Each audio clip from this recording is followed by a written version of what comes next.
Salut à tous et bienvenue dans Moment Canapé. Et pour ce cinquième épisode des films oubliés, j'ai décidé de vous parler de Sunshine de Danny Boyle. Danny Boyle, c'est un réalisateur britannique qui a notamment réalisé 28 jours plus tard et 28 semaines plus tard. Il a réalisé plus récemment Trans avec Vincent Cassel et James McAvoy, ou encore 127 heures avec James Franco.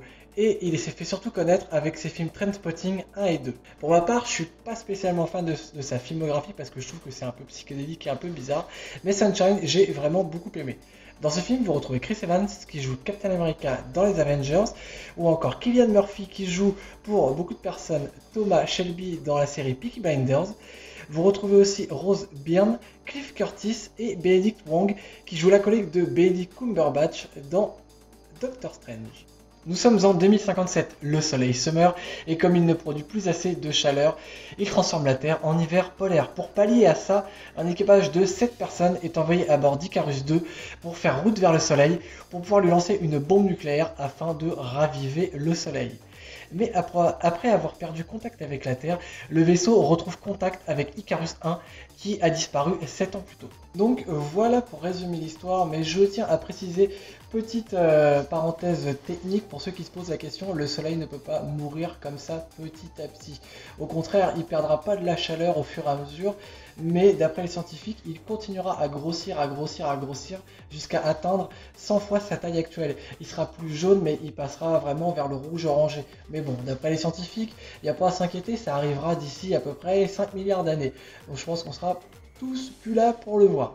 L'histoire est assez simple à comprendre, il n'y a pas trop de schémas ni de données techniques et l'avantage c'est que vous avez que 7 personnages, ce qui fait que pour les retenir c'est vraiment très simple. Ça nous permet de savoir qui est qui et de savoir leur place à bord du vaisseau. Moi ce que j'aime beaucoup dans ce film c'est ce qu'on appelle un huis clos, ça veut dire que vous avez très peu de personnages dans un film, comme là vous avez que 7 personnages, ça vous permet d'identifier chacun et en même temps ça permet de ne pas partir à droite à gauche avec des personnages secondaires. Chaque personnage est important, chaque personnage a sa mission, enfin a son poste. Vous avez le pilote, vous avez les communications, vous avez la personne qui gère la bouffe avec les plantes et tout. Vous avez la personne qui fait les trajectoires, enfin tout ça, chacun est à sa place. Et je trouve qu'il est très bien dans ce film, c'est qu'on ne se perd pas dans des données techniques. Quand ils ont des choses à expliquer, ils les expliquent assez simplement pour que tout le monde puisse comprendre. Par exemple, dans le film, à un moment, le vaisseau, ils doivent recalculer une trajectoire pour retourner vers Icarus 1 et il se trompe. Et au moment où ils expliquent pourquoi il s'est trompé, qu'est-ce qu'il a oublié dans les équations et tout, ils expliquent ça vraiment très simple pour que tout le monde puisse comprendre. Moi, ce que j'aime beaucoup dans ce film, c'est le fait que j'aime beaucoup les films dans l'espace. Et là, je trouve que c'est quelque chose qui change un petit peu. Enfin, on n'est pas dans le cliché des extraterrestres où ils vont se faire attaquer par des petits bonshommes verts, où ils vont pas arriver sur une autre planète. Non, là, vous restez vraiment dans l'espace avec eux, juste avec eux.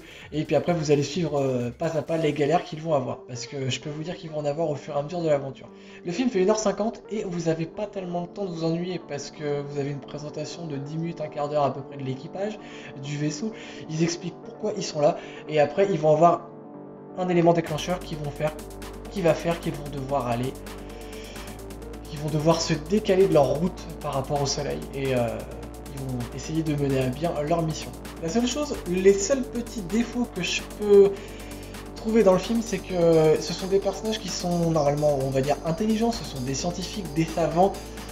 Vous avez un médecin, un psychologue, enfin tout le monde est assez quand même, ils ont fait beaucoup d'années d'études, ils prennent pas des décisions à la légère. Et au moment où ils doivent aller vers Icarus 1, on va dire que la solution, ils vont un peu la chier comme ça, ils vont la sortir directement de leur cul. Et on a l'impression qu'ils vont direct, ah bah tiens on a ça, ah bah ouais c'est bien on va faire ça. Alors qu'au final, personne n'aurait réagi comme ça, personne n'aurait pris cette décision aussi vite. Bien ça, et je trouve que la fin est un petit peu mal filmée, mais je pense que c'est fait exprès par rapport aux effets que le réalisateur veut donner au film. Peut-être avec le côté un petit peu... différentes dimensions parallèles, ou trucs comme ça, ou quand il parle par exemple dans l'espace de trou noir, trucs comme ça.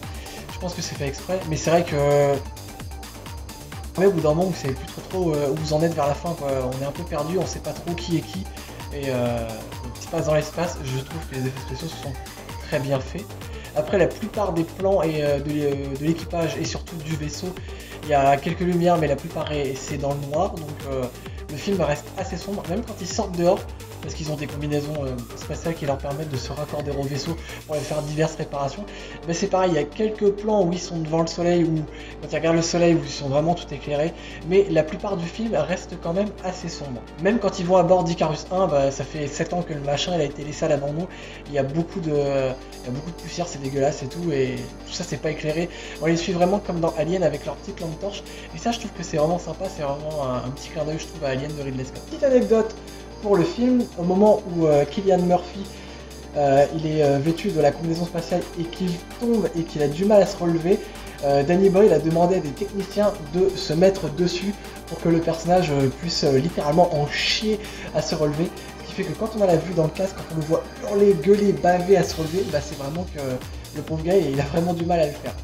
Même chose pour la scène où Chris Evans plonge dans les refroidisseurs du vaisseau. Et ben Danny Boyle l'a vraiment fait plonger dans une eau complètement glacée pour qu'il puisse ressentir les sensations et surtout la douleur de la morsure du froid sur son corps. Donc quand vous regardez le film, toute la fin et tout, quand il est dans l'eau en train de geler et tout, c'est vraiment de la vraie flotte glacée. Après je trouve que pour tous les amateurs de SF, de tous les films qui se passent dans l'espace, si vous avez aimé par exemple Solaris avec George Clooney, ou si vous avez aimé Passenger avec Chris Pratt et Jennifer Lawrence, même si l'histoire est totalement différente, et ben je trouve que c'est pas mal. Vous prenez ces 3 films et je trouve que c'est 3 bons films qui se passent dans l'espace. Voilà, c'est tout pour cette vidéo. Alors comme d'habitude, je fais toujours une petite présentation assez simple, je donne mon avis assez rapide. Je préfère pas spoiler les gens pour que ça vous donne envie de regarder le film et que vous puissiez l'apprécier pleinement. N'hésitez pas à vous abonner et à liker la vidéo si ça vous plaît. N'hésitez pas à regarder les autres épisodes des films inédits que j'ai fait. Les liens seront dans la description. Et puis voilà, prenez soin de vous, continuez à regarder des films et des séries. Allez, salut!